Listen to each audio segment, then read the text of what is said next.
I'll let you introduce this one, Sonny Gold. Thank you for those small favors. Hey guys, welcome to We Watched a Movie. Jay and Mike bringing you a spoiler review. I wish I could do the Godzilla, but it's a scream thing anyway. Spoiler! So now we're going to talk about Godzilla in the full tour de force and let you know everything that's going to be expected of you. It was so hard to review this. It was so hard to review this without doing spoilers because the main thing is there's more than one monster. A lot of people might know that. They released a little clip or whatever. I read this comic book called Godzilla Awakenings. It was like kind of a prequel to the movie or whatever, and they explained some shit that the movie, I don't know if it left out, but it wasn't really in there. The Mutos, what happened apparently was before the movie happened, years ago, decades ago, there was these Mutos that came out and they were attacking shit. Every time there was a Muto sighting, there was a Godzilla sighting.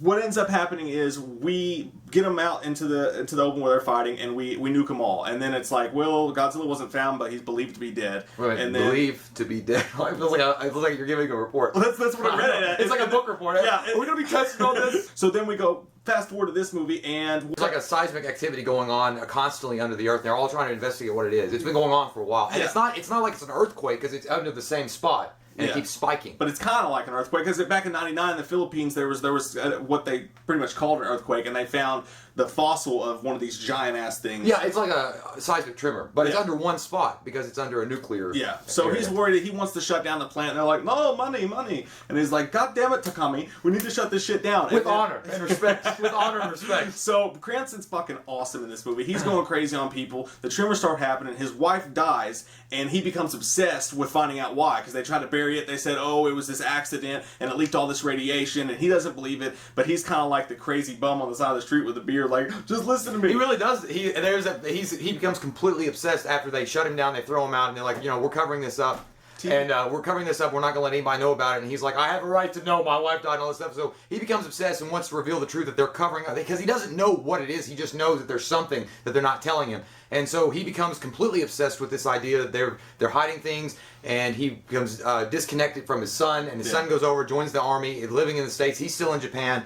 And eventually they meet up again. I mean, they don't have a hated relationship or anything. They really don't show that much. But it's obviously, it's not a good relationship because they're separated. Well, and that's the thing. Everybody's talking about Aaron Taylor Johnson and how he's kind of wooden in this movie. And I think it's supposed to be that way because he's kind of the opposite of his dad. His dad went crazy with his shit, and he's like, I'm going to leave it in the past. Could be. I love the scenes between him and his son, though. That's what the thing. Awesome. Aaron Taylor Johnson does portray a lot of emotion in the scenes with Bryan Cranston, because Bryan Cranston is talking about, his mother died at the nuclear power plant because it was a breach in radiation. He had to shut her in, or everybody would have died. And he's trying to talk to him about it, and he's crying. He's like, I lost your mother. It was my fault. And Aaron Taylor Johnson, I don't want to talk about this. And he's tearing up. So there's a lot of emotion going on right there. It brought a tear to my eye, but it didn't. But at the same time, I was appreciative of the emotion that they brought. So people that are saying that he has no emotion is kind of stupid. I mean, it just, in certain parts of this movie, there was no emotion that I felt. But when he was with Bryan Cranston, I don't know if that was because it was meant to be that way and they were just having this really emotional impact, or it's because Bryan Cranston is such a good actor and able to bring that emotion to the forefront that you're better because of it. I think that, and the fact that I think his dad brings the emotion at him. I think because the whole movie, he's stone-faced. He's like,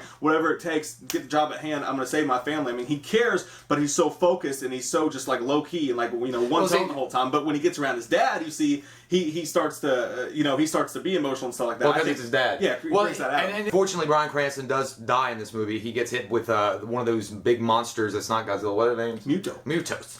That's a perfect name. It's always the Japanese people come up with the greatest things on Mutos. I was like, yes!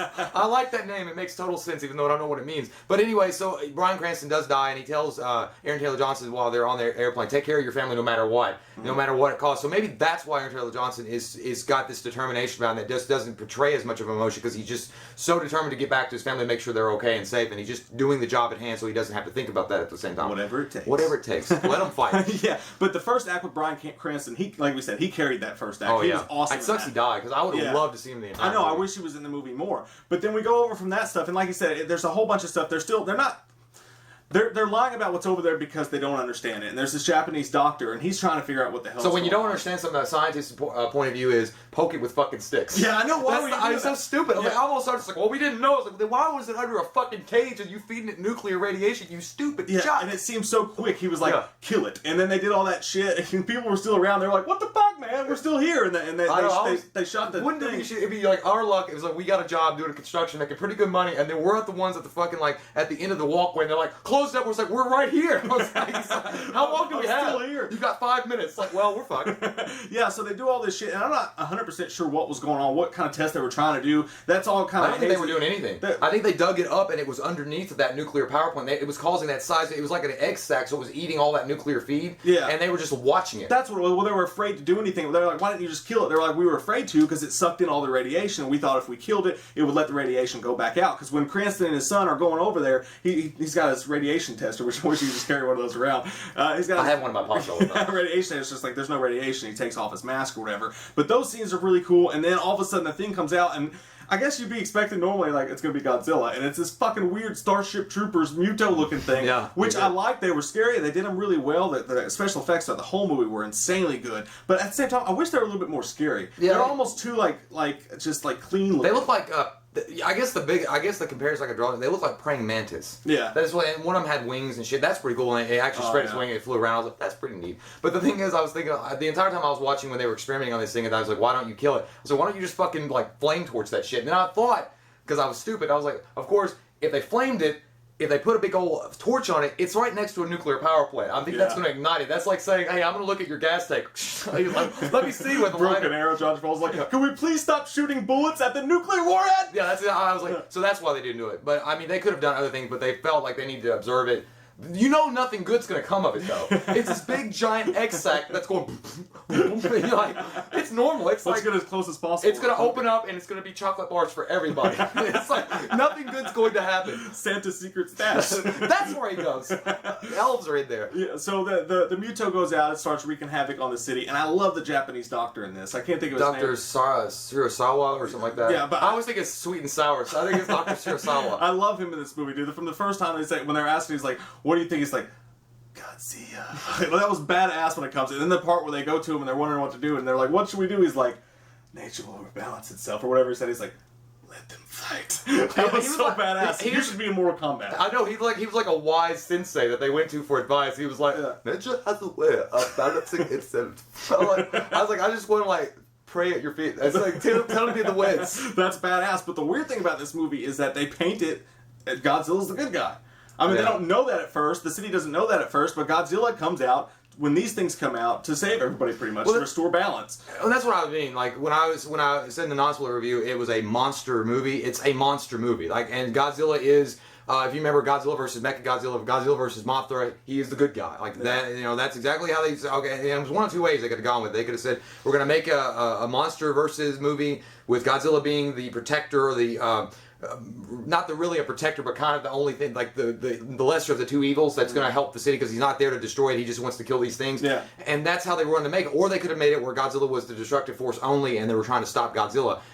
They went with the other, and that's fine. I mean, I like the Gojira original one, but that's fine. I mean, that's gonna go with that because I don't mind. They made for some badass action scenes. And that's the thing. The Godzilla versus movies were always corny. Like they were always cheesy. This one just it was fucking fun. I mean, it had the money behind it. It had the special effects. It had the tour de force, and I loved it. I thought that the cool monster scenes was like watching fucking Mayweather get knocked out for the first time. Like, yeah!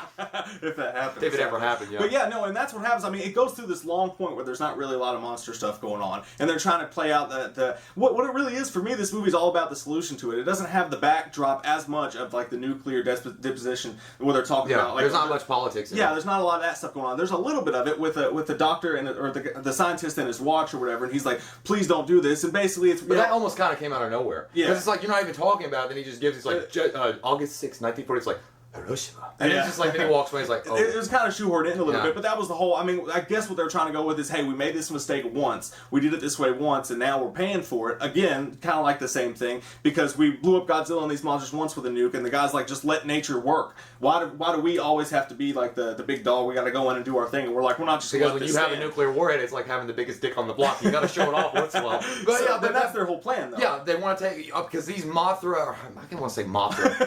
Muto. These Mutos, their whole thing is, like we said, they feed off nuclear energy. And there's the first one you see has wings. It's the male, and it keeps on sending these echo signals out, and they don't know what that is. And you find out that there is another one that was in Nevada that they found. They've kept alive, or they thought it was dead because it was dormant, and they threw it in with the nuclear waste, because that's what you do with a fucking monster sack. You just like fucking throw you in there. And it breaks out because it wakes up, and it's the female, and it's pregnant, and they want to get this nuclear shit together, and they want to have a little love fest, and then have babies. And they are feeding off this nuclear energy, and so their whole plan is the army's like, let's get, because Godzilla's hunting them now, so they say, let's get it on a boat, let's get a nuclear warhead. It's like, it's weird, because it's like they act like they have one nuclear warhead. I know. But I guess maybe it was because it had the most, like... Well, also, they had those EMPs, so you couldn't use anything electronic. No, I mean, it was the clockwork one. No, I know, that's what I mean, but these things, the Mutos,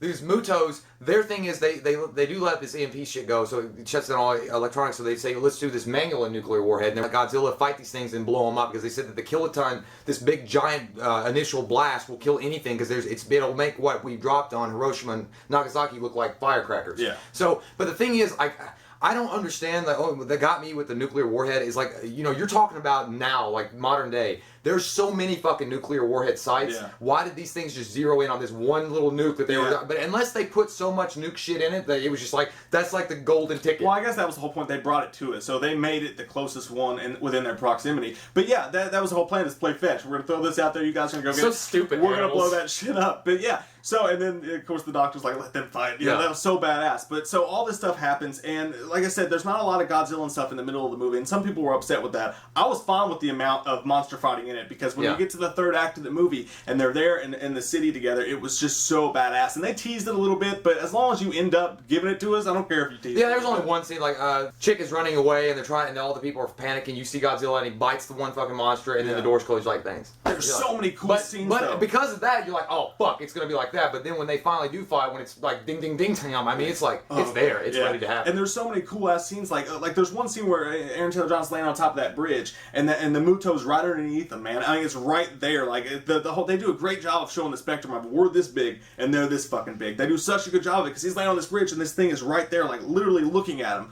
About to, he's just like, and then he has ADD and he sees a chocolate bar and goes off somewhere. I was thinking about the eyes, like, their eyes are glowy and stuff. Yeah. If I was laying on that bridge and you thought you were gonna die, you just want to touch it. You're like, what does it feel like? I want to smack it. And I thought it was funny because they're trying to be quiet, but that one guy that he was with had his fucking flashlight pointing it. I know. I was like, stop it. You're not gonna turn your flashlight off? Didn't you watch Gazero? It doesn't like the light. Obviously. They don't like the lights. But yeah, so they do an amazing job of scope in this movie. And there's a scene where he's on the tram and the subway or whatever, and the Muto comes out there, and the scene with Godzilla on the bridge, that was one of my favorite an awesome scene. Because you just see his back rise up, and that bus driver with those kids, he's a hero. I was thinking about that too. I was like, but how realistic is that? So they must have found the most dedicated bus driver of all time, because this dude is like, I'm gonna get these kids to safety. But any other in another place or time, and most of the time, that bus driver's like, fuck y'all, like jump off the bus and like run. Like he's like the dude in I can't think of his name, Dawn of the Dead. Ving Rhames. Yeah, better them than me. Remember that? Yeah. So the bridge scene was badass. There's so many cool scenes at the end of it. And that's what I'm saying. Like, if it was just monsters fighting for the entire movie, it would have been fucking Transformers. Yeah. You can't show too much of it before you're not in awe of it anymore. And every time Godzilla was on screen, I was in fucking awe. The only thing is, I don't mind that he was the technically good guy or whatever. I mean, that's fine, because they didn't really come out, but they do at the end. It's like King of Monsters, Savior of City? ? I don't like that. It's like it's a fucking monster. It's a natural part of nature, so it's not like going to be like. It's not a good guy. It's like a fucking snake that just goes around. If there was a big giant rat and a fucking cobra that was a big giant cobra and it ate the rat before it destroyed the city, you'd be like, that cobra's a hero. I was like, it's just doing what it's supposed to do. I mean, Godzilla's just such a rock star, because if they made him one. It'd be like if Michael Myers had to fight off... I thought you were going to say it's like Michael Jackson grew like 50 foot. He like moonwalked across the... No, it's like if Michael Myers had to fight off, Freddy. Well, I guess they technically made Jason Voorhees the good guy in Freddy vs. Jason. But it's just like, it's Godzilla, and he's just like, to me, he's not a good guy. He's just a force of nature, like the guy Dr. Sirisawa said. And it's like, because otherwise, I wanted to see the Green Ranger on a rooftop going, doo, doo, doo, doo, doo. It's like, he calls this beast out from the ocean to help, and you go back in the ocean and thank you for doing your thing. It's just like, okay, but whatever. It's still amazing. It still was. The actual special effects, everything about that, I mean, I'm hating on it. I'm not. It's just, the actual special effects, the way they handled it was just, was beautiful. And you get what you want out of Godzilla. You get the fire, nuclear breathing shit that comes out. Yeah, that's weird. Is it so supposed badass. to be fire? Like, we didn't understand. Is it supposed to be fire, nuclear waste, blue flame? Because it's blue in the movie, and I can't remember. It's been a while. We watched Godzilla recently, and it was just it looked like he was sneezing on everything. It's so badass, though. It's like when Superman uses his lasers for the first time, because it's like, you see him gearing up, he's like... Yeah, that was the best fucking part, because in that scene, Godzilla's getting his ass whipped, and he's like laying on the floor or on the street, and then like these two monsters are like digging around, and they're going back and trying to kill Aaron Taylor Johnson. And then Godzilla gets up, and you just see his tail in the smoke, and then this blue light goes up his fucking spines, and he gets ready, and boom, I just listened to this song on the radio, that Let It Go. I was like, this one was like, Let It Go, and then he's like, I can't hold it back anymore. Or it's like, it looked like Godzilla was charging, but it's like he had a fart, like a gas buildup, and he was just like, I've been holding this back for so long. Boom, and when it happens, you're like, holy shit. That was a cheer out loud moment in the movie. Yeah, there was when people were like, yeah. Did you see it? That was badass. And then when the thing's coming at him and he uses his tail to smash it into the building, you're like, that was badass. Then he has a fucking building fall on top of him. Yeah, he's like, oh fuck. But then, look where I was going. And I also like when Aaron Taylor Johnson's in the street and like Godzilla falls down from the building. They take a moment where he's like, what's up, man? That was probably in that moment the most emotion since Bryan Cranston, Aaron Taylor Johnson showed me. Because it's almost like Godzilla looking at him like, why you hurt me? He's like, I didn't do that. And Aaron Taylor Johnson's like, my body is ready. But no, so then they go out and Aaron Taylor Johnson's on the boat or whatever. He's got the nuclear. You think he's going to die. That scene was badass when the Muto came out and like, look where I am. It's like, I'm about to eat your shit, dog. And then Godzilla's like, I'm going to save your shit. Why did he point the gun at? He's like, I don't know. I'll never give up. I think that's just one of those things like, you got a gun, you got a gun. Yeah, I'm going to shoot your eye out. You'll shoot your eye out. If you had a fucking like pin, you'd go. Anything just to make you feel like you got something. Yeah, but that was a badass. That was like, and when he takes his mouth open, and he's like, I'm gonna shit down your throat. He takes it, Brenda. Shoots that shit, rips his head off. That was so amazing. Like literally, it was involuntary. It's not something I thought about at all. When that happened, I was like, oh shit! I didn't think he was gonna do that. Like I thought he was just gonna rip his like mouth open. Then he loogied down his throat with his blue flame. There's nothing cooler than that scene right there. That was so badass. And people were clapping and shit. It was awesome. So yeah, that made a whole spectacle of this movie. It made it badass. It just the scene was just it's almost incomprehensible. It was so badass. The fighting scenes when they finally got there or whatever. Yeah. So I absolutely love this movie. I gave it a 9.0. I'm gonna give it an 8.5. It doesn't change. And question of the day is, what did you guys think about the movie? Give us your rating below and let us know. Do you guys think that there's going to be a sequel? Oh yeah, definitely. And that's one more thing. The score is amazing awesome in this movie. So until next time, guys, I'm Mike, he's Jay, and we'll see you next time. Until next time, we'll see you next time. That doesn't even make sense. We watched a movie. Yeah. We watched a movie.